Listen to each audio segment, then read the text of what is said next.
Bon, moi je vais commencer par faire un petit topo sur les commémorations.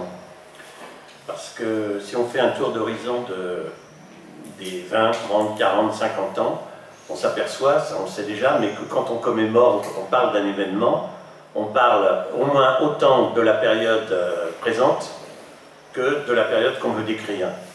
C'est-à-dire que la façon dont la commémoration, la chose dominante, ce qui émerge, le livre important de chaque commémoration, il correspond à une situation politique du moment. Alors, la première commémoration, on n'en parle pas, les 10 ans c'était mai 68 qui continuait, c'était les années 70. Donc 20 ans, c'est 88. 20 ans, c'est 88, et 88, ça veut dire qu'il y a déjà un septennat de Mitterrand qui est arrivé au pouvoir en 81. Pourquoi il est arrivé au pouvoir? Il est arrivé au pouvoir tout simplement parce que la bourgeoisie estimait que ça ne présentait pas un grand danger de mettre les socialistes et les communistes au pouvoir, mais qu'en même temps, ça pouvait servir pour ne pas que les luttes redémarrent. C'est-à-dire que le grand chantage des années 80, pour pouvoir réaliser les modernisations, les restructurations, c'était de dire aux gens, si vous bougez, si vous revendiquez, vous allez faire le jeu de la droite. Et ça a marché, c'est-à-dire qu'il y a eu les années que j'appelle les années horribles, les années Mitterrand, qui ont aplati tout. Et en 88, sort un livre qui s'appelle Génération, dont peut-être certains ont entendu parler, et qui pas en soi un mauvais livre dans ce qu'il raconte, ça se lit bien, mais qui fait de 68 la saga d'une soixantaine de militants, une soixantaine de militants issus de l'Union des étudiants communistes, parisiens pour l'essentiel. On y parle très peu des trotskistes et pas du tout des anarchistes, et c'est une somme d'histoires individuelles. Et ce livre, qui passe pour le livre de l'époque sur mai 68, en fait, il éradique complètement la cause la principale de mai 68, c'est-à-dire la grève générale. Ça reste un mouvement étudiant mené par un certain nombre d'icônes ou de gens plus ou moins connus, qui sont d'ailleurs ceux qui ont donné cette teneur de dire les 68 arts, ils ont réussi dans la société, etc. Alors que non, sauf si on ne met pas les grévistes parmi les 68 arts. Si on met les grévistes parmi les 68 arts, on ne peut pas dire que les 68 arts sont devenus des gens de pouvoir quand même dans l'ensemble, parce qu'il y avait environ 8 millions de grévistes. Donc ce bouquin, il est emblématique d'une asepsie générale et de la première tentative de réduire mai 68 à un mouvement culturel duquel on exclut la grève générale. 10 ans après, le processus il s'amplifie encore. On est en 98, les luttes frémissent un peu mais n'ont pas encore repris, et il y a un gars qui prépare un bouquin qui va devenir le bouquin important de l'époque, c'est un sociologue qui s'appelle Le Goff, qui a écrit L'héritage impossible, mai 68, l'héritage impossible, et qui commence dans son introduction par dire, je vais vous parler d'un bouquin sur mai 68, mais je ne parlerai ni des ouvriers, ni des syndicats, ni de la province. Et il arrive à en faire 600 pages quand même. Bon, c'est dire à quel point le processus d'éradication des causes de 68, il est vraiment achevé là, à ce niveau-là. Et donc, la thèse principale qui se répand le plus possible à l'époque, par ce type de gens, c'est de dire que mai 68, c'est un conflit de génération et une crise de puberté ou d'adolescence, comme vous voulez, de la part des jeunes, mais de la part aussi de la société qui est en train de se moderniser, mais qui s'en est assez début, elle a encore des boutons, il y a des fruits d'adolescence. Et puis, en 2008, 40e anniversaire, la tonalité, elle devient un petit peu différente. Il y a deux bouquins emblématiques qui sont importants à mon avis. C'est le bouquin de Xavier Vignat, La subordination ouvrière, qui est paru quelques années avant, et le bouquin de Christine Ross, qui s'appelle, je ne me rappelle plus, ce sont des bouquins qui replacent un peu mai 68 dans un contexte, qui reparlent de la grève générale, et qui surtout parlent un peu de ce qui s'est passé avant, et on en parlera un peu tout à l'heure. Et pourquoi ça arrive en 2008, ça? Eh bien parce que, disons qu'au tournant du siècle, il y a un certain renouveau des luttes. À la fin du XXe siècle, il y a la grève des cheminots, il y a l'apparition des coordinations, cheminotes, enseignantes, infirmières. Il y a un renouvellement des luttes, et puis au milieu, vers 2005, 2006, 2007, il y a les mouvements étudiants, il va y avoir la la LRU, le CPE, etc. Donc, mai 68 est dans un contexte où on reparle un petit peu de cette insubordination ouvrière, et donc c'est d'autres types de livres, d'autres types de discours qui vont émerger. Le discours dominant du 50e anniversaire, on ne sait pas encore ce qui sera. Il est marqué évidemment par une période des luttes, par les luttes sur la loi travail, et on le voit dans les petits films, dans les choses qui passent, dans les interviews. On remet un petit peu à l'ordre du jour ce qui s'est passé avant 68. Donc, il me semble que parler de 68, c'est parler de maintenant sur la façon dont sur ce qu'on met en avant. Alors, mai 68, je vais en parler de ce qui se passe avant, parce qu'on dit souvent que mai 68 est arrivé, les expressions, c'est dans un ciel serein,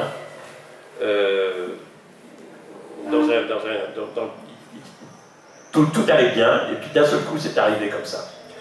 Pourquoi? Or, le ciel, il n'était pas si serein que ça, et en particulier sur le plan des luttes salariales, ouvrières, ça faisait 3 ou 4 ans que se développaient des luttes d'un type un peu nouveau et un peu particulier. Pour les citer en vrac, parce qu'on ne va pas pouvoir y revenir, c'est une longue grève à la Rodiaceta, à Besançon, à Lyon-Vèze. Ce sont les émeutes à Caen des jeunes travailleurs de l'automobile, de la Savième. Ce sont les révoltes paysannes à Fougères et ailleurs, c'est la lutte au chantier naval de Saint-Nazaire, c'est les luttes à Sud Aviation à Nantes, etc. C'est-à-dire que dans les 3 années qui précèdent, et avec un sommet en 67, il y a énormément de choses qui bougent, simplement c'est pas vu, c'est pas décrit. Et alors pourquoi ça bouge aussi? C'est parce qu'il y a un nouveau type de jeunes prolétaires qui arrivent sur le marché de l'emploi. C'est les ouvriers spécialisés. Je dis bien les ouvriers, hein, c'est des hommes. On parlera des ouvrières après. Les ouvriers spécialisés, c'est les OS. Et c'est qui? C'est des gens en grande partie qui arrivent des campagnes, en particulier dans le Grand Ouest, hein, dans ce Grand Ouest. Les campagnes commencent à se désertifier. Il y a moins de travail. Par contre, il y a une demande de main-d'œuvre dans l'automobile, dans la sidérurgie, dans la métallurgie, dans les grandes villes de l'ouest, de cet ouest, les grandes villes moyennes ou grandes, et qui sont en train de mettre sur pied une forme d'organisation du travail qui est le travail à la chaîne. C'est le début du Fordisme dans les grandes usines. Et tous ces gens, tous ces jeunes qui se retrouvent dans des campagnes qui commencent à se désertifier sans emploi, et qui par ailleurs ont tendance du coup à s'emmerder à la campagne, sont très contents d'aller en ville pour avoir un boulot dans un premier temps, l'attrait de la ville, l'attrait du salariat, mais très très vite ces gens-là ils déchantent. Ils déchantent pourquoi? Parce que les salaires, on s'aperçoit que les salaires qui sont le plus bas, enfin qui sont très bas, ne permettent pas de vivre vraiment la grande vie dans les villes où la vie est plus chère. Et puis surtout les conditions de travail, c'est les 3-8 et les 4-8, c'est-à-dire que le rêve de l'arrivée en ville, de l'Eldorado urbain, du salariat urbain, il s'effondre très vite et ça provoque des réflexes de révolte, tout simplement. Et pourquoi des réflexes de révolte par rapport aux structurations syndicales traditionnelles? Et bien c'est parce que ces gens-là n'ont pas l'habitude du syndicalisme, ne sont pas encadrés. Ces grandes boîtes-là, elles ont un prolétariat traditionnel, souvent un peu plus âgé, ou beaucoup plus âgé, suivant les cas, mais qui a une tradition ouvrière. Un peu CFDT, puisque la CFDT vient de se créer à l'époque, il n'y a pas très très longtemps. La CGT, bien évidemment. Et que ces gens-là, leur mode de revendication, ça va être tout de suite la rue. La rue, pourquoi? Parce que, effectivement, n'étant pas encadrés, ils n'ont aucune raison de se retrouver dans les syndicats. Ils ne sont pas hostiles non plus aux syndicats, il ne faut pas les exagérer. Mais surtout, ils ne sont pas attachés à l'usine. C'est-à-dire qu'il y a une grande tradition dans le syndicalisme, c'est d'être attaché au lieu de travail. On en reparlera quand on parlera des occupations d'usines en 68 et qu'on comparera à 36. Et donc, leur mode d'expression, ça va être dans la rue, tout de suite. C'est-à-dire qu'ils sortent de l'usine, ils se regroupent, et puis ça crée des nuits d'émeutes, etc. Bon. Et donc, si on est attentif à ça, si on relit la presse de l'époque, on s'aperçoit qu'il y a une ébullition de ces jeunes OS qui sont spécialisés en rien du tout. La seule spécialité, c'est qu'ils n'en ont pas de spécialité. Et tout ça, ça se mélange aussi avec une certaine radicalité d'une classe ouvrière plus traditionnelle, plus syndicale, mais qui a des atouts, des trucs historiques dans les gauches révolutionnaires, un petit peu en particulier en Loire-Atlantique. L'autre ingrédient qui se passe à l'époque et qui fait frémir un peu la société, pour peu qu'on s'y penche, hein, elle ne frémit pas comme ça globalement, c'est certaines ruptures en milieu paysan, c'est-à-dire qu'une partie de la paysannerie se rend compte qu'ils ne sont plus des paysans, en particulier les petits, ils ne sont plus des paysans propriétaires de leurs moyens de production, en fait, ils sont salariés, de manière un peu différente des salariés d'usine, mais c'est l'État qui fixe les prix, on leur achète avant leur production, on leur dicte ce qu'ils doivent faire, et ils sont endettés jusqu'au cou, et ils se rendent compte, et c'est là que naît le mouvement qui s'appelle travailleurs paysans. C'est-à-dire que le fait qu'ils soient possesseurs de leurs moyens de production, c'est à l'heure. En fait, ils sont sur le même terrain que les revendications ouvrières.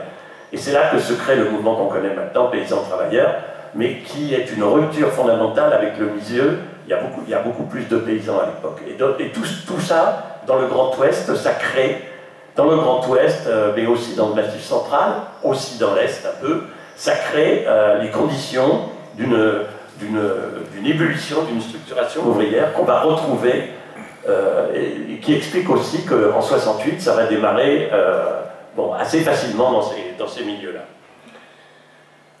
Le contexte général, alors on dit souvent que mai 68, ça a été un mouvement étudiant. C'est complètement faux. C'est un mouvement étudiant et pas le mouvement étudiant. C'est pas le mouvement des étudiants, c'est un mouvement étudiant qui a été effectivement, pour différentes raisons, dont on parlera, le déclencheur, ce qui a permis d'ouvrir la porte, si vous voulez, à tout ce qui était en ébullition. Et derrière ça, il y a aussi un contexte, on a parlé du contexte intérieur, il y a aussi le contexte international, il ne faut pas l'oublier. Dans le contexte intérieur, il y a aussi les restes de la guerre d'Algérie, hein, que beaucoup de gens ont vécu. Mais le contexte international, il est favorable parce que tout le monde a l'impression à l'époque, enfin les minorités révolutionnaires, les jeunes progressistes, on peut dire de gauche, enfin, ont l'impression qu'ils appartiennent à un monde qui est en train de se révolter dans le monde. En vrac, alors sans entrer dans les détails, il y a la guerre du Vietnam, il y a la révolte des Noirs américains contre le racisme, pareil en Afrique du Sud, il y a les guérillas en Amérique latine, il y a Castro qui a pris le pouvoir quelques années plus tôt, et puis il y a la lutte contre le franquisme à nos portes, alors qu'il ne se passait pas grand-chose en Espagne. De nouveau, il y a des mouvements étudiants. Et en plus, il y a des mouvements étudiants, parce qu'il faut bien voir que ce n'est pas en France que commencent les mouvements étudiants, c'est aux États-Unis, lié aussi à la lutte des Noirs, mais pas seulement, et en Allemagne.